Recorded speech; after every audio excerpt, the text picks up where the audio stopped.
Balimao bien jeudi 14 mai 2026 an bɔra ka information dɔ sɔrɔ ko sɔrɔsiw murutilen ba de bɛ Tombouctou kan kɔnɔ an ye information sɔrɔ an bɛ tila ka hakilinata d'a kan ko sɔrɔsiw murutilen don dɛ a bɛ réseau fan bɛɛ tiɲɛ de don wa ngalon de don wa an bɛ tila k'o fana yɔrɔ di information filanan bɛ ko mɔgɔ caman de bɛ ka sa kaso la information sabanan ko Mali sɔrɔsi ɲɛmɔgɔ fɛn fɛn bɛ Bamakɔ kɔnɔ k'a bɛɛ bɛ ka u si tɛ ka si u ka so bi u y'u ka bureau falen u tɛ ye bilen hali u ka téléphone ni y'u wele u sɔrɔ man di bi parce que bɛɛ b'a dɔn bi mun bɛ ka kɛ Mali kɔnɔ bi minnu y'an ka sɔrɔsi ɲɛmɔgɔba fɛn fɛn yen nɔ les généraux les officiers supérieurs a bɛɛ y'u ka so bila bɛɛ bɛ si hôtel ni fɛnw de ɲɔgɔn cɛ bi donc o information de bɛ yen mais mun fɔ Bamakɔkaw fana ɲɛna a ye dumuni caman san a ka bila a ka frigo kɔnɔnaw la a ye dumuni caman san parce que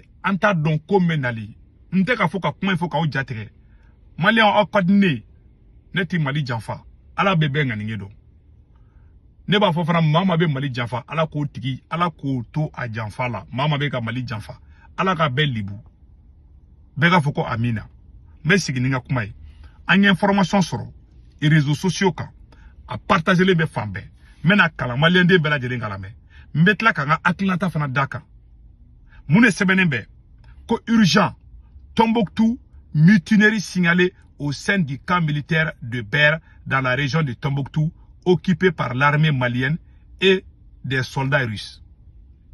Le bilan provisoire fait état d'un mort, le sergent-chef Youssouf Kanté ainsi qu'un blessé. Donc, sɔrɔsiw yɛrɛ dama ye marifa ci ɲɔgɔn na ko Tombouctou kan kɔnɔ ko sergent-chef ko Youssouf Kanté ko sara ko mɔgɔ dɔ fana blessé don. Selon plusieurs sources, plusieurs officiers auraient été capturés par les mutins et retenus plusieurs prisonniers. Les soldats russes prennent la position de neutralité. Irisuw ka sɔrɔsiw ko k'olu tɛ don u ni ɲɔgɔn cɛ ko maliyɛnw yɛrɛ dama ka kɛlɛ de don. Irisuw ma sɔn k'u da don a la. Irisuw y'u jɔ k'u lajɛ. U y'u ka sɔrɔsi denmisɛnninw y'u ka ɲɛmɔgɔw minɛ k'u siri k'u da. K'u minɛlen b'u bolo dɛ. Bon o de sɛbɛnnen bɛ. A bɔgɔ y'a ci ne ma ka ne ɲininka. Komi anw lamɛnlen don. An tɛ fɛ ka kuma fɔ an tɛ fɛ ka kuma dɔ fɔ k'a confirmer ka sɔrɔ a prévu t'an bolo. Ni kuma mun filɛ nin ne ye n ka aradari ɲininka fan bɛɛ. Ne ye n ka aradari ɲininka. Aradari fɔlɔ min ɲininka o ko tiɲɛ de don dɛ. Ko mankan bɛ Tombouctou.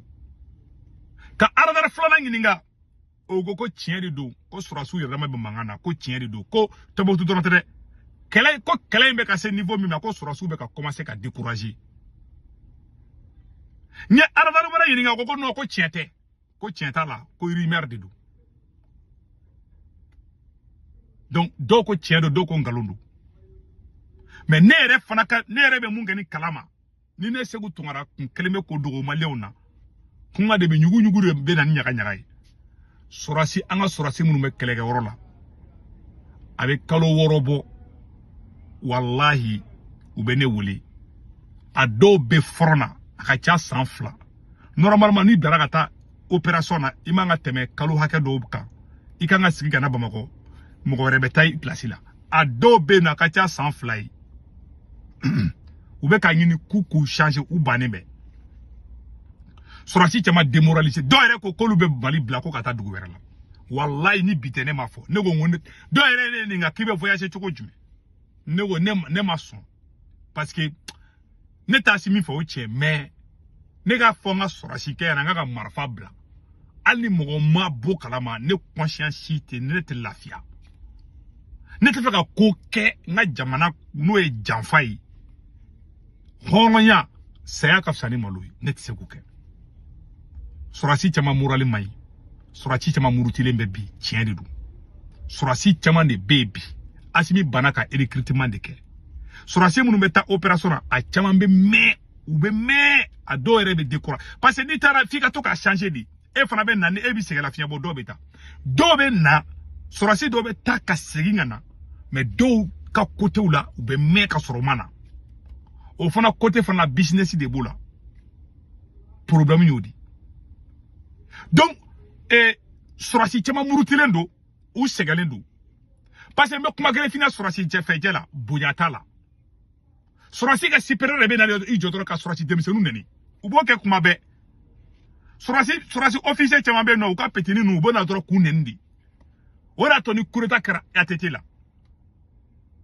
parce que kidal 2012 kureta kara tan chugad la surasi nyamo fenga ministre de la défense agli bala ko gasa mantaro jondi o tara kati ko kati jeune ka wuli ko kataka ko be sano nga mo farango ko kata renfort la kidal ni tomuktu na surasi ko ku te kuteta kono matakabu ganga bo surasi la dro kele da mena o rod la marfa chika mbora dro ko da mena kuma mbe ka fo tomuktu naka soro surasi demisonu tara kata marfa chi nyokona ka surasi nyamo ko do siri ko da o tehera e malima o koro kanyo gona sib se ka ke mali kan chamana parce que kan connecté nous ni kan kele kariale ku ga nyamo mine ka siri ka da o koro o tena na bamako ken kono alla simi wole ko bu relevo tena bon ni ake choko do frala o raba be na kele o be tero arranger ni anya fo asimi na ka mo mine bay ndabla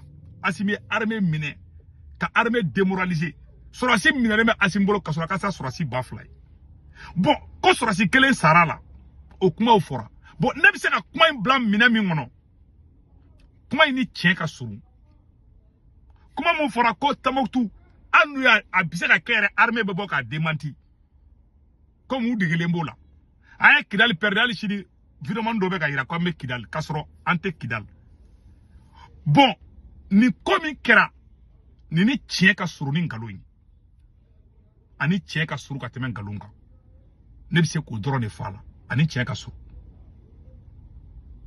kuma ni tien ka suru de je vais être très honnête avec vous kuma mbe ka fo ani tien ka suru ambe do absira ke amajuya kata ou absira ke keratan tu vois mais mangan keni be tien de lu parce que surasi chama de segara kelela parce que ni kele mbe ka ke surasi be de bon nan donna ni niveau connatron ni ne be tero arrangé bon an kunte fanga donta an go asimi recrutement ke ni ma vérifie ta ko moins surasi recrutement ke ali malion be dumuni ko kelenka kile kono ne segu tungora bel le cerveau anye asimi nu naski ka fuina ngo ga recrutement ke ngo mone mu dona na 2012 ante fo mone were nyongado ya an kele ka an imagine no ka do malien confin dendo ko la ko segu tungora e faso de njugude do darola a bel le cerveau ko tero do darola ngalo me tege ka noro hada madeuna abefle voilà les résultats aujourd'hui oui bekele ko surasu aita ambassade kon laula mali surasi officier be ya be relevé kata be bla dans les ambassades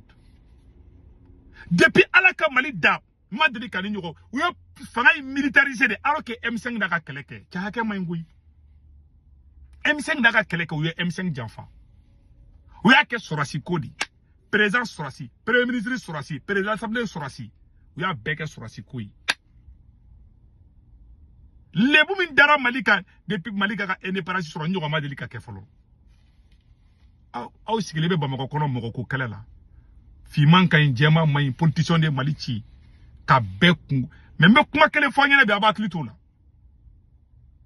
Dans les années 1991, Sorasi toko kunche ka fa Mali kono.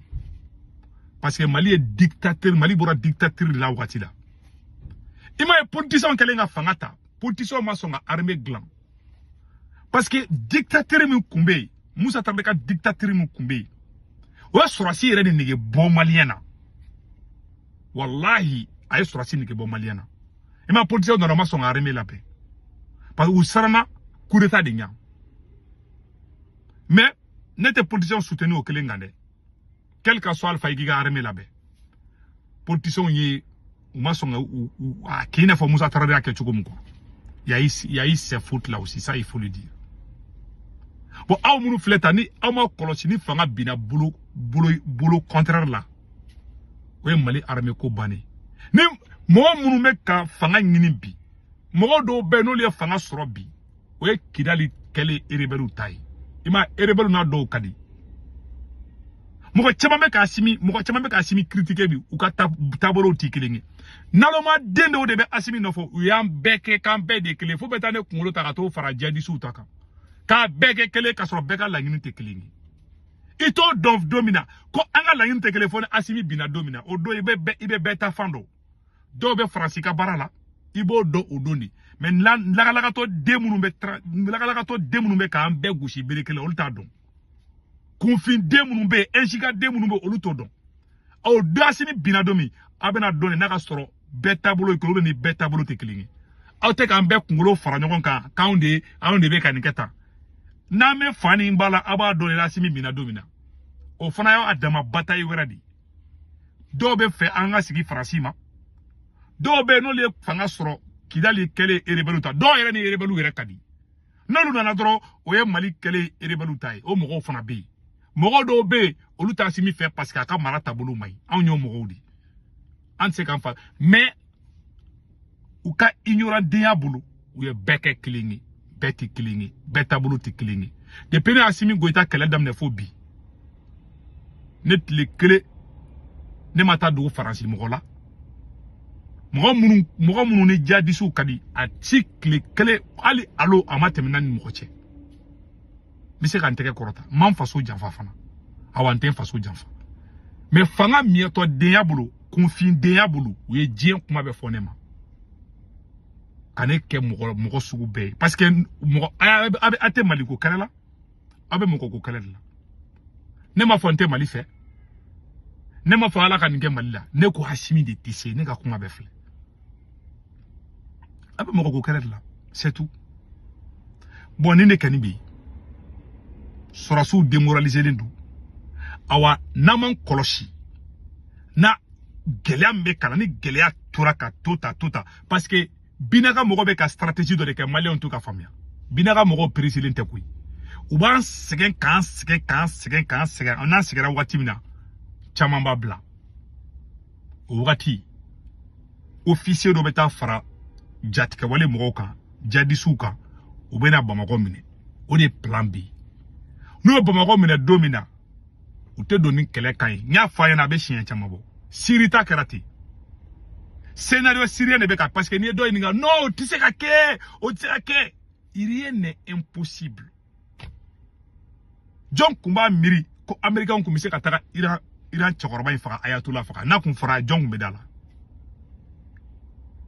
John Kumba miri ko jadisu ko mise kata fanga ta siri Mali armée se ka siri ta boa o ma siri armée nyamoko be kungulo yelema ate tubabu do alibi. Aw shia ko nyimure. Ma fo Bamako ko ngena aita mina aita dumunu sakabla ka frigo kono. On est la conseil. Ça, c'est mon conseil. Ni mousi yi bolo fla courage ko Assimi goita. Assimi tatoladu. Ni kele Assimi te bon nade. Ne kentaro domino ne. Mais Assimi ne peut pas résister. Ni Assimi ka kibun ala ka fanga bla akata. So na mi koloshi. Uba lebu abe jugwani ali Kadhafi tai. Muye Kadhafi soro. Nuye Assimi soro numa kala. Ni binaka moga Assimi soro. Muye Kadhafi soro numa kala. Ube Samuel Do. Aka fuma tout kule tatofle. Uba lebu billahi tallahi avec quelle leçon mogo tobu kele e Assimi e tobu kele ka tobu ku ki daji tu tobu ka katla ko nemu Assimi e orike sari e tobu lebu katla ka tobu yere ka tobu ka chidon ta ko ke e barake nyongoni munu te tobu fe ko lu kele tuguni ni danga te muwe o danga de. C'est pour cela que dans la surasiya c'est les non quand on comment bla che anga vidéo on a hera